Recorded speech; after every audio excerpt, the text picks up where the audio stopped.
All right, guys, today we're going to be talking about complex numbers and in rectangular form and polar form, okay? So we kind of need to do like a review of the complex plane, which is something you learned about in Algebra 1, okay? Biggest thing you need to remember is that a couple of things right here is that where does I come from? Well, I is the square root of -1. Remember, we can't take a square root of a negative number, so an imaginary number exists. This will be very important going forward here, guys, where you get I squared equals to -1. We will talk about that more in the next couple of days, okay? So the other big thing that you understand is right here is that the form, the rectangular form for a complex number is a plus bi. We will learn about the polar form here shortly, where a is the real component and bi is the imaginary component, okay?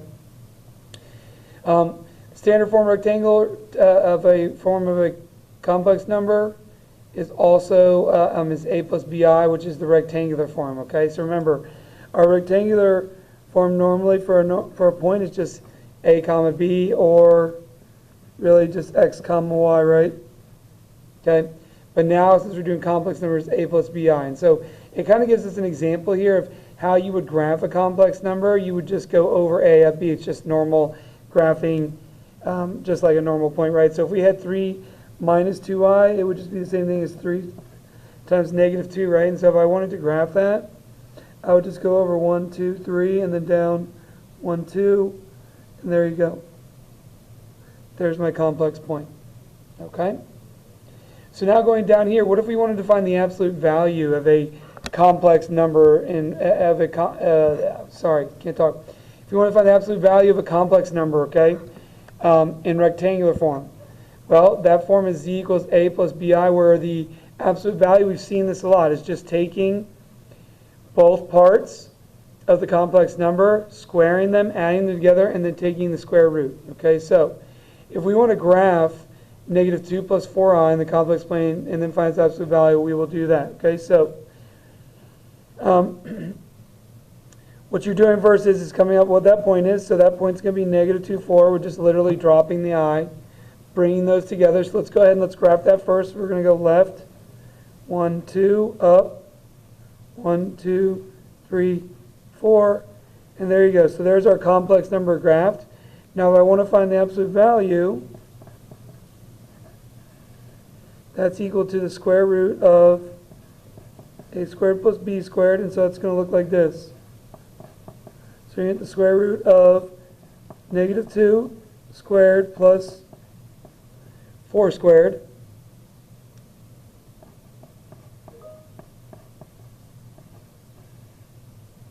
And so that's going to give you a 4 plus 16, which is equal to the square root of 20, which that can be broken down to be 2 root 5.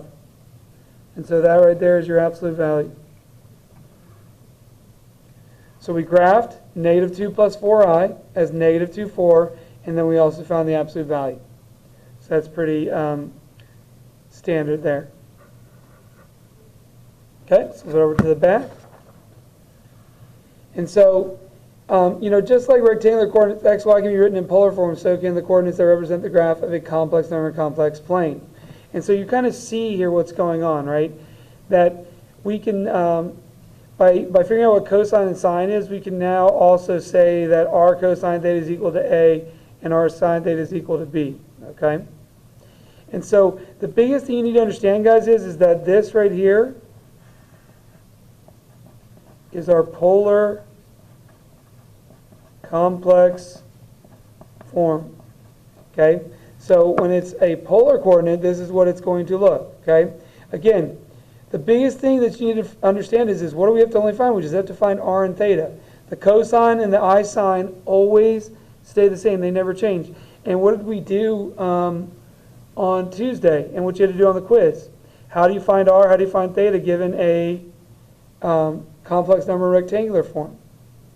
Well, we're about to show that right here in these examples. So let's look at 2a and 2b. And guys, I know I'm going through this quick, but again, you can slow this video down if you need to. Okay? So first off, this complex number is of the point 9, 7. So what we were trying to do is we were trying to get something like this, but we need to find r and theta first. So r is equal to the square root of 9 squared plus 7 squared. Now, I would use my calculator here quick, which is what I'm going to do. I'm just going to go square root of 9 squared plus 7 squared, hit enter, and that gives me the square root of 130. So that's r. And then recall, how do we find theta? Well, theta is tan inverse.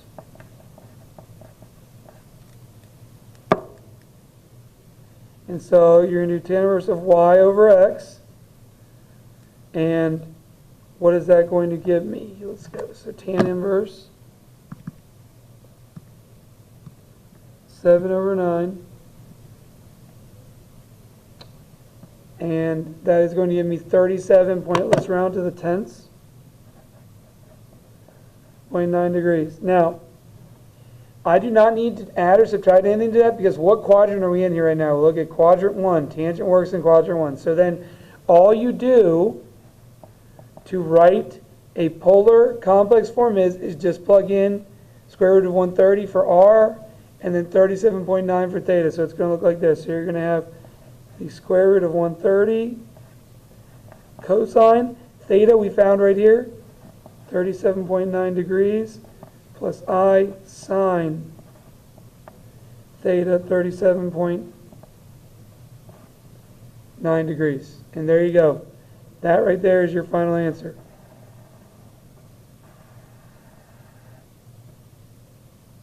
Okay, let's look at this next one here. Set another example. Negative 6 plus 8i. Again, recall that rectangular coordinate is going to be negative 6, 8. So let's go ahead and let's find r. So r is equal to the square root. Now, guys, I find it a lot easier just so we don't make a mistake. I'm just going to write this as a positive 6 because remember, anything raised to the second power is always going to give you a positive value. And so let's go ahead and plug that into the calculator. So second squared, 6 squared, plus 8 squared. And that's going to give me 10. Okay, so we got r to be 10. Okay? Theta now, we're going to do tan inverse. Remember, y value over the x value, so 8 over negative 6. Okay, now this time, guys, I'm going to go ahead and I'm going to add 180. And the reason why I'm adding 180 is what quadrant am I in now? I'm in quadrant 2. Remember, when we're trying to find an angle in quadrant 2 or 3, we add 180. Okay, so, sorry, did not mean to do that.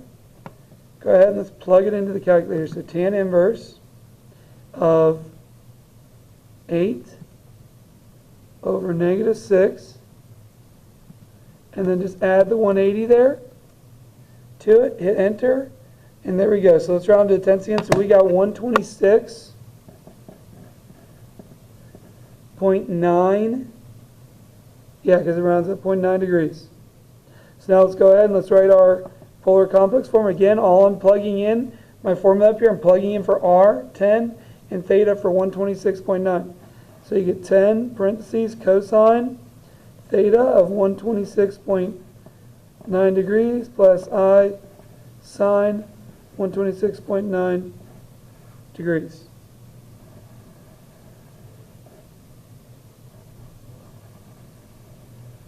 And there you go. So that's going from a rectangular complex number to a polar complex number. So now, say we wanted to do the reverse, though. Say we wanted to do the reverse.